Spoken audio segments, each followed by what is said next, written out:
Hello प्यारे दोस्तों, आज मैं आप सबके लिए जो नियनात्मक मॉड्यूल जो विद्यार्थी अभ्यास पुस्तिका जो दिया गया था दोस्तों, इसके देखिए जी दिया ना, विद्यार्थी अभ्यास पुस्तिका जो कि हमारा ये हिंदी का है। और इसमें से प्यारे दोस्तों देखिए मैंने पेज नंबर 35 तक आपको बहुत ही अच्छी और सरल तरीके से मैं बता चुका हूँ। अब ये जो हमारा वीडियो है इसके अंतर्गत आपको पेज नंबर दोस्तों मैं बता देता हूँ। पहले ही आपको बता दिया जाता है कि पेज नंबर 36 से लेकर के आपको 41 तक बहुत ही अच्छी और सरल तरीके से हल कराने वाला जितने भी प्रश्न आपका दिया जाएगा। तो ठीक है, हम लोग स्टार्ट करते हैं। अब देखिए यहाँ से हमारा लघु उत्तरीय जितना भी प्रश्न दिए गए हैं ना, इसमें हम लोग यही देखने वाले हैं। लगभग 30 की 35 क्वेश्चन टोटल दिया गया है लघु उत्तरीय में। देखिए पहला प्रश्न देखते हैं क्या है कि गद्य गद्य साहित्य से क्या आशय है, लिखिए।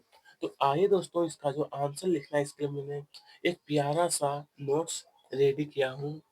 तो देख सकते हो दोस्तों मैंने यहाँ पर देखिए पेज नंबर भी दिया है ना, पेज नंबर 36 लेकर के 41 तक आपका रहेगा। देखिए पहला जो प्रश्न आपका पूछा गया था कि गद्य साहित्य, मैंने इसी तरीके से सभी का उत्तर आपको बताऊंगा। बिल्कुल नई किताब जो आपका दिया गया था कि गद्य साहित्य, तो आंसर लिखना है कि एक ऐसी रचना जो छंद, ताल, लय एवं तुकबंदी से मुक्त तथा विचार पूर्ण हो, उसे गद्य कहते हैं तथा इसमें लिखा गया साहित्य गद्य साहित्य कहलाता है। इस तरीके से दोस्तों आपको उत्तर लिखना है। फिर देखिएगा दूसरा क्वेश्चन जो पूछा गया था ना मेरे दोस्त, कि गद्य की गौण विधाओं के बारे में लिखिए। गौण, तो मेरे दोस्त लिखिएगा कि गद्य की गौण विधाएं इस प्रकार है: रिपोर्टाज, यात्रा वृत्तांत, रेखा चित्र, स्मरण, डायरी, जीवनी, साक्षात्कार, पत्र साहित्य, लघु कथा। ओके, मतलब आइए दोस्तों अब देखेंगे क्वेश्चन में जो 3 दिया है कि गद्य की प्रमुख विधा है। तो आइए लिखिएगा, ये 3 नंबर ये नहीं लिखना है, सिर्फ यहाँ से लिखना है दोस्तों कि गद्य की प्रमुख विधाएं नाटक, उपन्यास, एकांकी, कहानी, निबंध और आलोचना। ये सब जो होता है वो हमारा गद्य की ये सभी क्या है, अंतर्गत आता है। ओके, अब चलिए दोस्तों यहाँ पर पूछा है कि कहानी विधा के बारे में संक्षिप्त परिचय दीजिए। संक्षिप्त, तो दोस्तों आपको देखिए दोस्तों ज्यादा बड़ा उत्तर भी नहीं बता रहा हूँ, ठीक है। देखिए 1 लाइन 2 लाइन मात्र 2 से 3 लाइन में सभी का उत्तर दिया जा रहा है।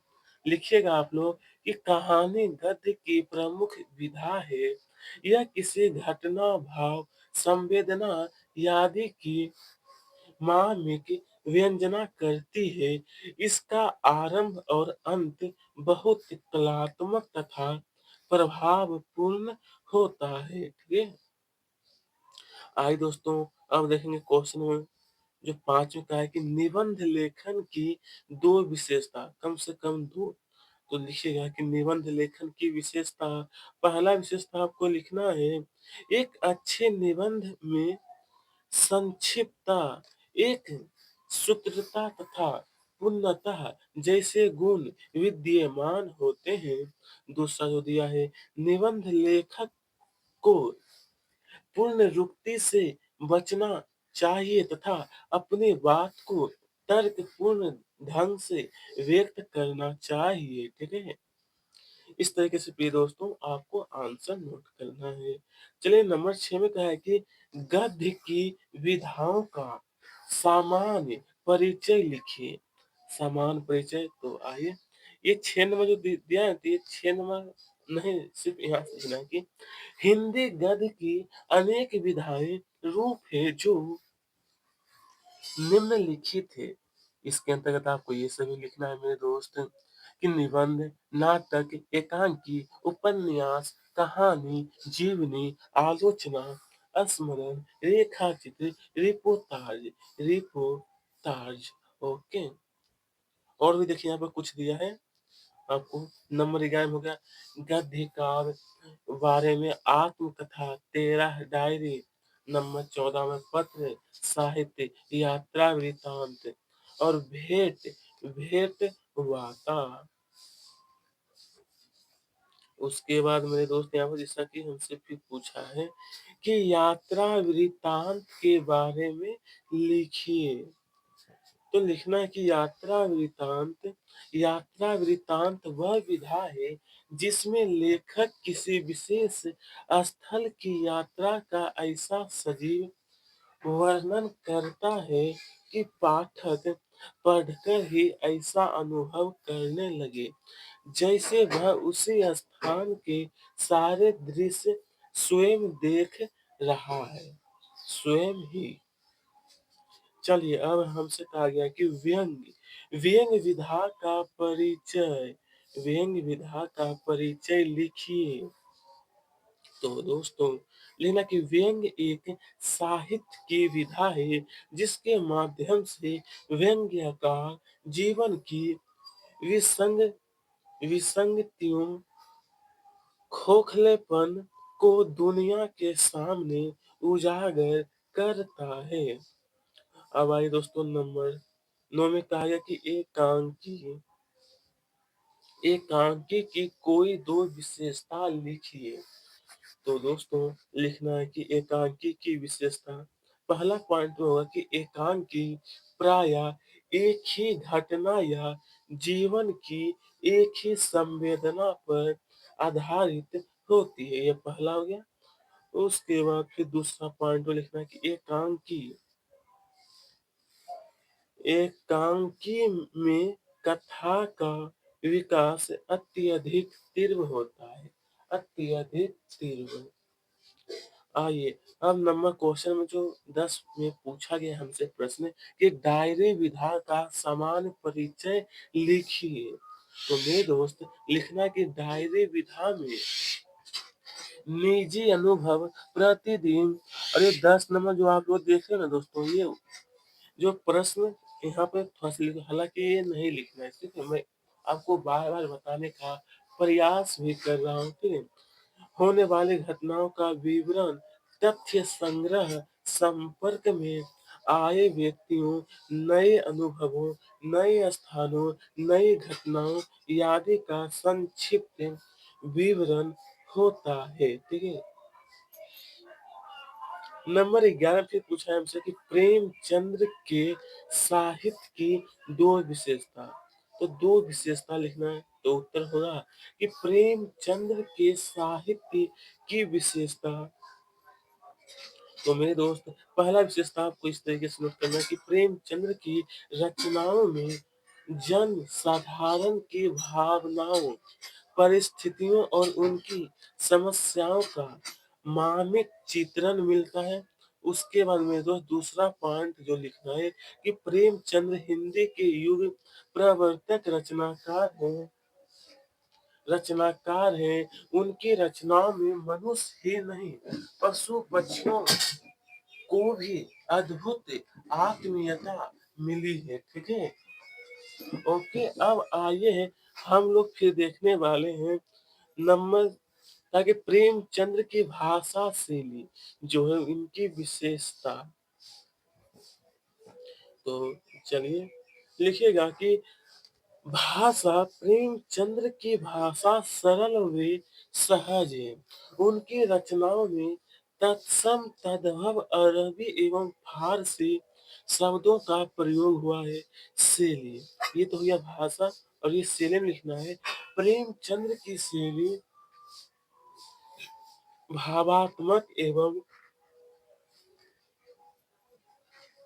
मानवीय संवेदना से पूर्ण शैली है। ओके तो दोस्तों अब हम लोग आगे देखने वाले हैं क्वेश्चन में जो 13 में पूछा गया था कि प्रेमचंद्र की कोई दो रचनाएं लिखते हुए हिंदी साहित्य में उनका स्थान निर्धारित कीजिए, निर्धारित कीजिए। तो चलिए लिखना कि प्रेमचंद्र की रचनाएं सेवा सदन, प्रेमाश्रम, रंगभूमि, क्रमभूमि साहित्य में स्थान, हिंदी साहित्य जगत में आपके अतुलनीय अतुलनीय योगदान के फलस्वरूप आपको उपन्यास सम्राट एवं महान कथाकार के नाम से जाना जाता है। ओके, इस तरीके से प्रिय दोस्तों आपको उत्तर लिख लीजिएगा। आइए अब यहाँ पर हमसे कहा गया है कि राहुल सांस्कृतियान की दो रचनाएं लिखते हुए भाषा शैली की विशेषता लिखिए। भाषा शैली की, तो मेरे दोस्त आपको इस तरीके से लिखना है कि राहुल साहित्य की रचनाएं, पहला पॉइंट हो जाएगा मेरी जीवन यात्रा, नंबर 2 में होगा घुमक्कर शास्त्र और दिमागी गुलामी। फिर इसके आगे जो कहा गया है कि भाषा शैली में लिखना है राहुल सांस्कृतियान ने व्यवहारिक खरी बोली में साहित्य सृजन किया है। उनकी भाषा सरल, सुबोध तथा प्रभावपूर्ण है। राहुल सांस्कृतियान ने विषय तथा भाव के अनुरूप वर्णनात्मक अथवा विचेतनात्मक व्यंग्यात्मक शैली का प्रयोग प्रयोग किया है। ठीक है, इस तरीके से आपका आंसर नोट करिएगा दोस्तों। आइए नंबर 15 देखते हैं कि हरिशंकर परसाई की दो रचनाएं लिखते हुए उनकी भाषा शैली की विशेषता। देखिए दोस्तों, ज्यादा मैं उत्तर नहीं बताता हूँ। यहाँ पे क्या होता है कि थोड़ा सा ये जो शब्द जो लिखा हुआ है वो थोड़ा सा बड़ा आ जाता है, और बड़ा रहने के कारण आपको लगता हो कि ज्यादा बड़ा उत्तर, लेकिन ज्यादा बड़ा नहीं है। ठीक है, तो चलिए लिखिएगा ये जो दिया है उनकी भाषा शैली की विशेषता। तो मेरे दोस्त इसका उत्तर हो जाएगा कि परसाई जी की रचनाएं भूत के पांव पीछे, हंसते हैं रोते हैं। और फिर भाषा परसाई जी ने अपनी रचनाओं में सामान्य बोलचाल की भाषा, मुहावरे एवं लोकोक्तियों का प्रयोग किया है। उसके बाद शैली, तो परसाई जी की रचनाओं में व्यंग्यात्मक, संवाद, वर्णात्मक, भावात्मक शैली की प्रधानता है। ठीक है, तो आइए दोस्तों अब हम लोग देखने वाले क्वेश्चन नंबर 16 में जो हमसे कहा गया है कि हरिशंकर परसाई का आधुनिक हिंदी साहित्य में स्थान निर्धारित कीजिए।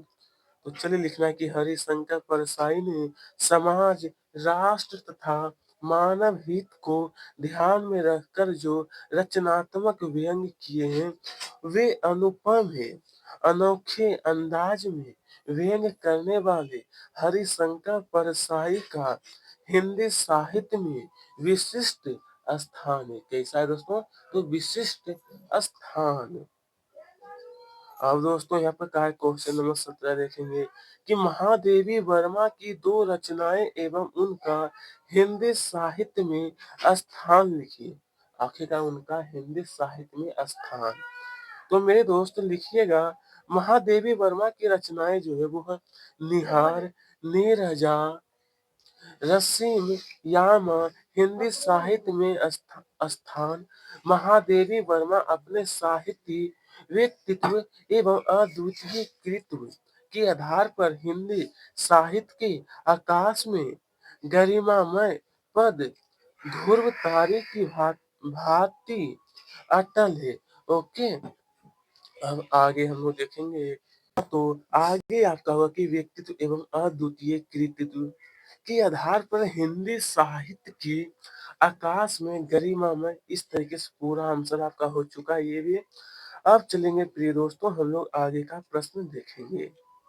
ठीक है, मैं आशा करता हूँ आपको प्रश्न 1 से लेकर के 17 तक कहीं पर कोई समस्या अगर है तो आप हमें कमेंट करके भी पूछ सकते हो। नंबर 18 में कहा है महादेवी वर्मा की भाषा शैली की विशेषता। तो लिखना है कि भाषा, महादेवी महादेवी जी की भाषा मधुर, कोमल व प्रभावपूर्ण, सरल है। उनकी रचनाओं में संस्कृत मिश्रित खरी बोली का प्रयोग मिलता है। अब आइए दोस्तों नंबर 19 में देखेंगे। तो क्वेश्चन नंबर जो 19 आपका दिया इसमें कहा गया कि कांजी कांजी होज में कैद पशुओं की हाजिरी क्यों ली जाती थी? आखिरकार हाजिरी क्यों? तो लिख सकते हो कि कांजी होश में कैद पशुओं की हाजिरी सही संख्या की जानकारी के लिए ली जाती थी ताकि कोई जानवर कैद से भाग जाए तो तुरंत पता लगाया जा सके। ओके, चलिए प्यारे दोस्तों, अब देखेंगे नंबर 20 में जो फिर पूछा गया कि छोटी छोटी बच्ची को बैलों के प्रति प्रेम जो है वो का क्यों उमर आया? तो लिखना कि सौतेली माँ के मारने से दुखी छोटे बच्चे पर बैलों ने अत्याचार देखा तो उनके प्रति उसके मन में प्रेम उभर आया। ओके, आइए दोस्तों, अब 21 नंबर देखते हैं। क्वेश्चन नंबर 21 में जो हमसे कहा है कि किन घटनाओं से पता चलता है कि हीरा और मोती में गहरी दोस्ती थी? हीरा और मोती में, तो चलिए, हीरा और मोती आमने सामने या आसपास बैठकर मुख्य भाषा में विचारों का आदान प्रदान करते थे। एक चारा खाता था तो दूसरा भी खाने लगता, एक खाना बंद करने पर दूसरा भी बंद कर देता।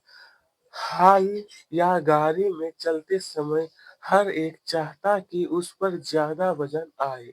इस तरह अनेक घटनाएं हैं जिनके हीरा मोती की गहरी दोस्ती का पता चलता है। ओके दोस्तों, अब देखेंगे नंबर 22 नंबर जो क्वेश्चन नंबर जो 22 है कि प्रेमचंद्र की कोई दो कहानी के नाम। तो चलिए, पंच प्रेमेश्वर परमेश्वर, नमक का दारोगा, कफन, पूस की रात, ये सभी क्या है? प्रेमचंद्र की कहानी है। पूस की रात जो जो है ना दोस्तों, वो शायद आप लोग 11वीं कक्षा में आएंगे तो आपको बताया जाएगा, हो सकता है 9th में भी हो। अब नंबर 23 में कहा है कि कहानी में बैलों के माध्यम से कौन कौन से नीति विषयक मूल्य उभर कर आए? लिखिए। तो दोस्तों, कहानी में बैलों के माध्यम से निम्नलिखित नीति विषयक मूल्य उभर कर सामने आए।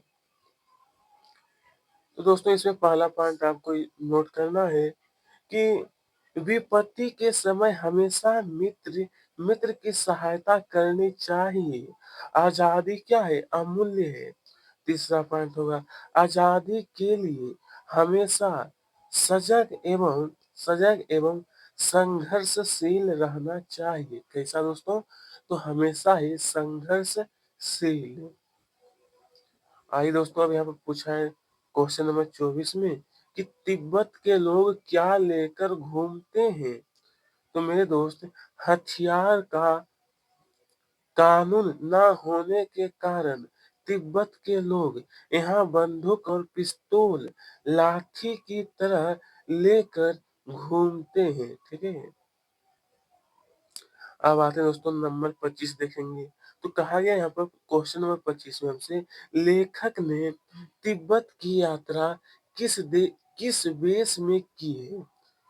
तो आइए, लेखक ने तिब्बत की यात्रा भिखमंगे यानी भिखारी के वेश में की, क्योंकि उस समय तिब्बत की यात्रा पर प्रतिबंध था। क्या था दोस्तों? तो प्रतिबंध। ठीक है, अब आते हैं नंबर क्वेश्चन नंबर 26 देखेंगे। प्रिय दोस्तों, यहाँ पर पूछा गया है कि तिब्बत यात्रा के दौरान लेखक राहुल सांस्कृतियान को किन कठिनाइयों का सामना करना पड़ा? तो चलिए, तिब्बत यात्रा के दौरान लेखक को जो कठिनाइयां हुई वे इस प्रकार। तिब्बत जाने का मार्ग पहाड़ी पर था, अतः चढ़ाई करनी पड़ती थी। हर जगह घोड़े नहीं मिलते थे और मार्ग में डाकुओं का भय बना रहता था। ठीक है? तो दोस्तों यहाँ पर नंबर 27 में फिर हमसे पूछा गया है कि लेखक राहुल सांस्कृतियान ने डाकुओं से बचने के लिए कौन सा साधन अपनाया? तो चलिए, लेखक राहुल सांस्कृतियान ने डाकुओं से बचने के लिए अपनी वास्तविक पहचान छुपाकर भिखमंगे का वेश धारण किया। किसका दोस्तों? तो मेरे दोस्त यहाँ पर बताया गया कि भिखमंगे का वेश। चलिए नंबर 28 देखते हैं। क्वेश्चन नंबर 28 में क्या है? तिब्बत में कानून व्यवस्था कैसी है? अपने शब्दों में लिखी। आइए, लेकिन कि तिब्बत में कानून व्यवस्था की स्थिति बहुत खराब होने के कारण यात्रियों की स्थिति दयनीय थी। पिस्तौल और बंदूक का उपयोग लाठी के स्थान पर किया जाता था। यहाँ की सरकार खुफिया विभाग और पुलिस पर ज्यादा खर्चा नहीं करती थी। भौगोलिक परिस्थितियों के कारण गवाह व सुरक्षा भी उपलब्ध नहीं थी। ओके, इस तरीके से आपको उत्तर लिखना है। हाँ, तब आइए, अब यहाँ पर कहा गया कि आज की उपभोक्तावादी संस्कृति हमारे दैनिक जीवन को किस प्रकार प्रभावित कर रही है? किस प्रकार? तो मेरे दोस्त, आपको यहाँ पर लिखना कि आज की उपभोक्तावादी संस्कृति हमारे दैनिक जीवन पर हावी हो रही है। मनुष्य आधुनिक बनने की होड़ में बौद्धिक दासता स्वीकार कर रहे हैं। पश्चिम की संस्कृति का अनुकरण किया जा रहा है। उत्पाद को उपभोग की दृष्टि से नहीं बल्कि दिखाने के लिए खरीदा जा रहा है। विज्ञापन के प्रभाव से हम भ्रमित हो रहे हैं। हम लोग क्या हो रहे हैं दोस्तों? भ्रमित हैं। आइए, अब यहाँ पर क्वेश्चन में जो 30 आपका दिया है, इसमें हमसे जो पूछा गया है कि लेखक श्यामा चरण दुबे ने उपभोक्तावादी संस्कृति को हमारी हमारी समाज के लिए चुनौती क्यों कहा? चुनौती। तो आइए प्रिय दोस्तों आंसर देखते हैं इसका। लिखना है कि उपभोक्तावादी संस्कृति से हमारी संस्कृति असीमता का ह्रास हो रहा है। इसके कारण हमारी सामाजिक नींव खतरे में है। मनुष्य की इच्छाएं बढ़ती जा रही है। मनुष्य आत्म केंद्रित होता जा रहा है। सामाजिक दृष्टिकोण से यह एक बड़ा खतरा है एवं भविष्य के लिए यह एक बड़ी चुनौती है। और भविष्य के लिए दोस्तों यह क्या है? तो एक बड़ी चुनौती है। ठीक है? अ, तो चलिए दोस्तों अब आगे देखते हैं। तो आगे का जब प्रश्न कहा है कि किस घटना में सालिम अली, तो सालिम अली दोस्तों मैं बता देना चाहता हूँ आपको कि सालिम अली जो थे वो पक्षी प्रेमी थे और पक्षी विज्ञानी भी कहलाते थे कि जीवन की दिशा को बदल दिया। तो बचपन की एक घटना ने सालिम अली के जीवन की दिशा बदल दी।